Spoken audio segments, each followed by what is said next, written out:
बड़ी खबर से उत्तर प्रदेश में एक बार फिर से सियासत गर्मा चुकी है और लगातार उपचुनाव को लेकर इस वक्त सियासत में तूल नजर आ रहा है। सपा ने एक नया नारा दिया है, जुड़ेंगे तो जीतेंगे का नारा सपा की तरफ से सामने रखा गया है, यानी समाजवादी पार्टी की तरफ से।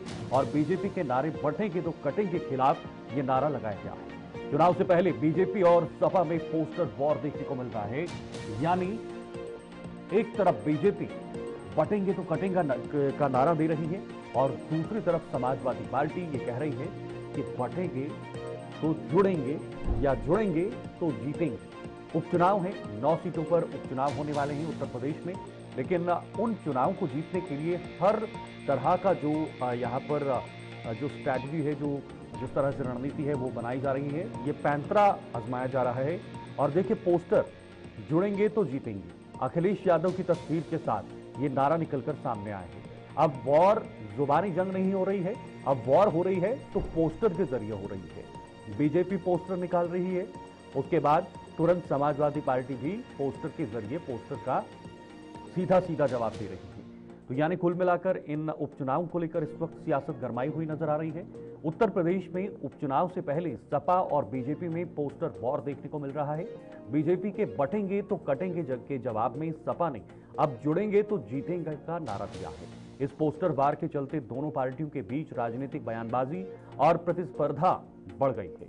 बीजेपी और सपा के कार्यकर्ता लगातार एक दूसरे पर कटाक्ष करते हुए नए नए पोस्टर और बैनर लगा रहे हैं, जो राजनेताओं से लेकर आम लोगों का ध्यान अपनी ओर खींच रहे हैं। फिलहाल इस पोस्टर वॉर के बीच लखनऊ का राजनीतिक माहौल भी गरमाया हुआ नजर आ रहा है।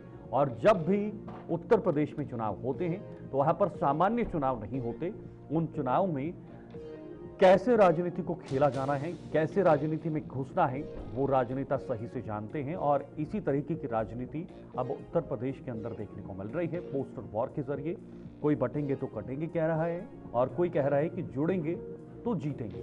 ये जुड़ेंगे तो जीतेंगे का नारा जो है ये समाजवादी पार्टी ने दिया है। अब देखना होगा कि चुनाव में ये कितना काम कर पाएगा। रजा अब्बास हमारे साथ हमारे सहयोगी इस खबर पर जुड़े हुए हैं। रजा, एक दूसरे पर इस वक्त वार पलटवार हो रहे हैं और ये जुबानी जंग नहीं बल्कि पोस्टर के जरिए वार पलटवार किया जा रहा है।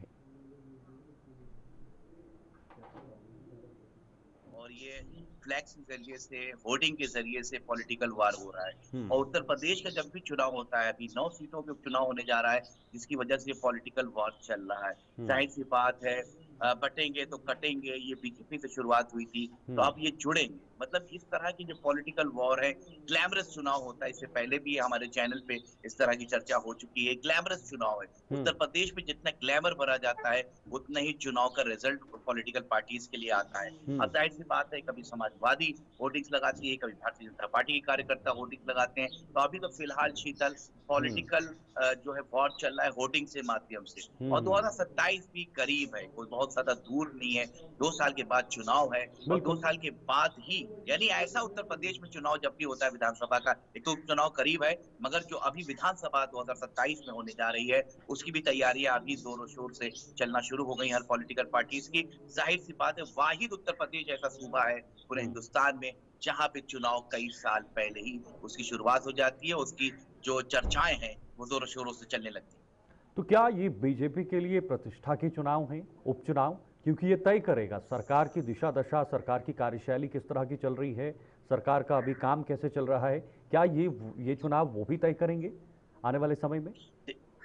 देखिए शीतल, हम आपको एक बात बताएं, 2024 की लोकसभा में 37 लोकसभा की सीटें समाजवादी पार्टी लाई और भाजपा की सीटें कम हुई। इसको लेकर शीर्ष नेतृत्व जो है भारतीय जनता पार्टी का, वो चिंता में आ गया था और आरएसएस ने भी चिंता जताई थी उत्तर प्रदेश के रिजल्ट, क्योंकि भारतीय जनता पार्टी हमेशा उत्तर प्रदेश से बढ़त सीट लेके जाके दिल्ली में सरकार बनाती। इस बार वो उत्तर प्रदेश पिछड़ता हुआ नजर आया दूसरे सूबों के मुकाबले में। तो जाहिर सी बात है कि इस वक्त योगी आदित्यनाथ की सरकार, उनका जो मुखिया रूप है, मुख्यमंत्री है उत्तर प्रदेश के, कमान उनके हाथ में है, उनके पर सवालिया निशान लोगों ने उठाया था, तो शीर्ष नेतृत्व आए, तो कहीं ना कहीं योगी आदित्यनाथ का ये सेमीफाइनल और खासतौर पे उनका इम्तिहान है, और उन्होंने सारे चुनाव की बागडोर अपने हाथ में ले रखी है। किसी को भी उन्होंने हस्तक्षेप करने के लिए मना कर दिया है।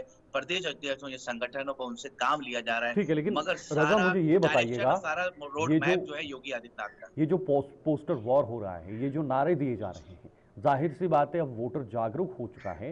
अब पोस्टर उतना वो महत्व नहीं रखता। आजकल सोशल मीडिया का ज़माना भी है, सोशल मीडिया पर तमाम चीज़ें चलती हैं, लेकिन उसके बावजूद भी क्या ये नारे अपने आप में इफ़ेक्ट करेंगे ज़मीन पर? देखिए शीतल, हम आपको बता दें, जितनी भी पॉलिटिकल पार्टीज के बाहर जो कार्यालय हैं वो हमेशा वहां लदे होते हैं बिल्कुल। पोस्टर, बैनर्स, होर्डिंग से। हुँ। तो हमेशा वहां पर लगती है, कोई पूरे शहर में नहीं लगती। वहां से चर्चा निकल के आती है, वहां से चीजें निकल के आती हैं सोशल नेटवर्किंग साइट पे। अब चर्चाएं हो रही हैं, मीडिया संस्थानों में इस खबरों को लेके ऊपर बहुत ही फ्रंट पे छापा गया है, प्रिंट मीडिया हो, इलेक्ट्रॉनिक मीडिया हो, दिखाया गया है। तो हुँ। जाहिर सी बात है, तो चर्चा तो हो रही है ना। तो हुँ। वहां से जो है वो चर्चा और प्रचार का सिलसिला पॉलिटिकल पार्टीज के जो कार्यालय है वहां से बाहर निकल के आई है, और हुँ। जाहिर सी बात है हर पॉलिटिकल पार्टी ये चाहती है कि चर्चा हो, और उसका जो है वो पर्चा भी बटे, चर्चा भी हो, रिजल्ट भी हो, उनको नतीजे भी मिले। लेकिन एक तरफ बीजेपी पर आरोप लग रहे हैं तुष्टीकरण की राजनीति करना, दूसरी तरफ समाजवादी पार्टी कोशिश कर रही है एक सेकुलरिज्म का संदेश लोगों तक पहुंचाना। क्या लगता है उत्तर प्रदेश के इन उपचुनाव में किसका ये पैंतरा जो है वो भारी पड़ सकता है? देखिए बहुत जल्दी होगी शीतल, अभी हम्म। हमें इस तरह की बातें करने में, मगर जाहिर सी बात है ये जितने भी उपचुनाव होते हैं, और जाहिर सी बात है जो सियासी पार्टी सत्ता में होती है हम्म। उसको ज्यादा जो है परिणाम मिलता है। अब हम्म। देखने वाली बात है, क्योंकि 2024 में कहीं ना कहीं रिजर्वेशन और हम्म। दलित कार्ड और तमाम चीजें जो है वो प्ले की थी। क्या पीडीएफ फार्मूला इस उपचुनाव में चलता है या नहीं बिल्कुल चलता है? बिल्कुल। अगर दलित वोट बैंक बीजेपी की तरफ नहीं जाएगा, तो कहीं ना कहीं उपचुनाव में बीजेपी को नुकसान होगा। चलिए, बहुत बहुत शुक्रिया आपका रजा, ये तमाम जानकारी साझा करने के लिए। रजा बादशाह हमारे साथ बने हुए थे, जिन्होंने इन उपचुनाव से पहले वहां पर क्या माहौल चल रहा है, पोस्टर वॉर कैसे चल रहा है, उसको लेकर ये जानकारी दी है।